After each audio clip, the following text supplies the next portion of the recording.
All right, let's run through another Mtel problem.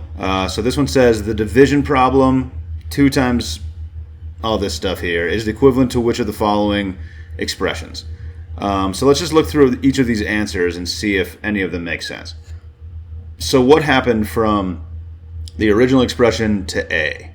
I'm seeing that, so we have 2 times 3 to the 6th. Well, you can't divide something that has an exponent on it before you do the exponent. So what they did here is divide this 6 by 2.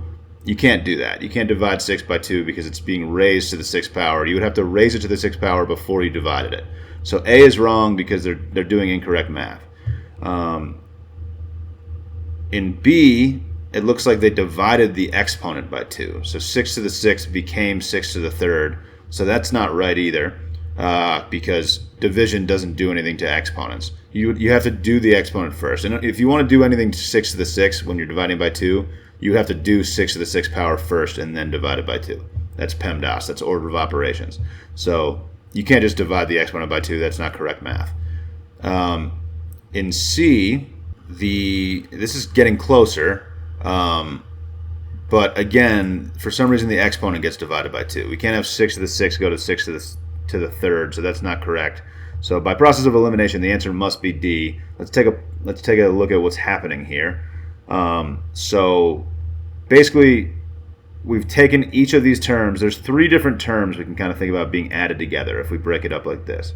So 2 is being multiplied by 6 to the 6th, and then that's being added to 10 times 6 to the 4th, and then that's being added to 1/2 times 6 squared. So we can distribute this divided by 2 to each one of these terms. And with division, if 2 things are being multiplied, you only divide one of the numbers by 2. Like if we had 2 times 10 divided by 2, you may have seen something like this before where you would cancel the 2's, but we don't divide the 2 and the 10 by 2.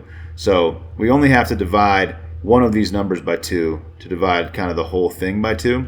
So what happens here is that we divide 2 by 2, which gives us 1, and then that's multiplied by 6 to the 6th. And that's going to give us just 6 to the 6th here. And then we divide the 10 by 2, which gives us 5 times 6 to the 4th, which you can see as this term right here. And then we divide 1/2 by 2, which gives us 1/4 times 6 squared. So D looks correct. So that's math that you're allowed to do there. You can divide each of these terms by 2, and you end up with D.